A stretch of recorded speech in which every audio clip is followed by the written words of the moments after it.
సరిహద్దు జిల్లాల్లో రైతులు ఏనుగులు పెడుతూ నానా ఇబ్బందులు పడుతూ ఉంటే ఆ సమస్య పరిష్కారానికి అంతర్రాష్ట్ర సహకారం తీసుకున్నాం. మన కర్ణాటక ప్రభుత్వం సహకారం తీసుకున్నాం.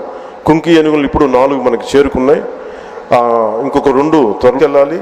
తక్కువలో తక్కువ 37% వెళ్ళాలి అనేది ఆదేశాలు ఇచ్చారు. ఆ విధంగా ప్రణాళికలు రూపకల్పన చేస్తున్నాం.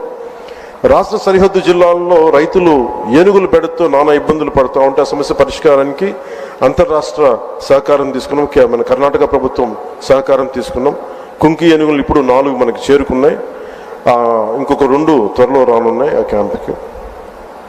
ఎర్రచందనం అక్రమ రవాణాన్ని అరికట్టేందుకు కఠిన చర్యలు అమలు చేయడంతో పాటు అక్రమంగా తరలిపోతున్న ఎర్రచందనాన్ని తిరిగి తెచ్చుకునే విధంగా కర్ణాటక రాష్ట్రంతో ఒప్పందం కుదుర్చుకున్నాం. ఎకో టూరిజం అభివృద్ధికి చర్యలు చేపట్టాం. కాఫీ తోటలు ఇటీవల ప్రారంభించిన వుడెన్ బ్రిడ్జ్ కూడా ఈ కోవకి చెందుతుంది.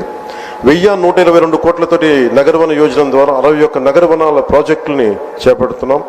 85.63 లక్షల ద్వారా ఎకో టూరిజాన్ని అభివృద్ధి చేస్తూ రాష్ట్రంలో 48 కమ్యూనిటీ బేస్డ్ ఎకో టూరిజం కేంద్రాలని వన సమితుల ద్వారా నిర్వహించబడుతున్నాయి.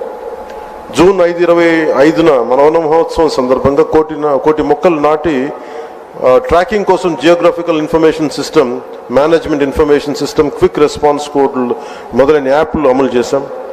అలాగే ప్రత్యేకించి సైన్స్ అండ్ టెక్నాలజీ మీద ఇప్పుడే దృష్టి పెడుతున్నాం. విద్యార్థులకి ప్రోత్సాహకాలు అందించే విధంగా అడుగులు వేస్తున్నాం.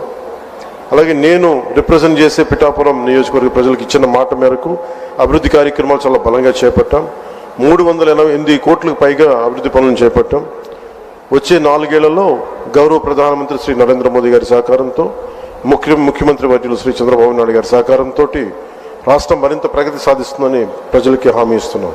వారి రౌడీజం కానీ, వారి అసాంఘిక విధానాలు కానీ, వారి ఎనార్కిస్ట్ అప్రోచ్ కానీ ఏమాత్రం మారలేదు.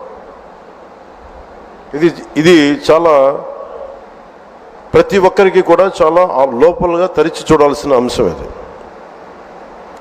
వారికి ఎవ్వరికీ కూడా ప్రజాస్వామ్య విధానాల మీద ఏమాత్రం గౌరవం లేదు.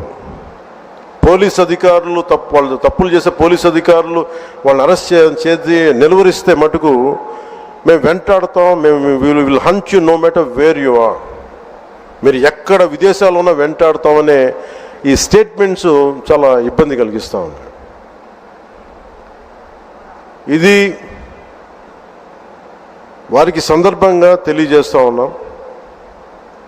ఇది ఈ గవర్నమెంట్ నారా చంద్రబాబు నాయుడు గారి నాయకత్వంలో కూటమి ప్రభుత్వం ఇలాంటి అసాంఘిక చర్యల్ని ఏమాత్రం సహించం. ముఖ్యంగా ఆడపిల్లల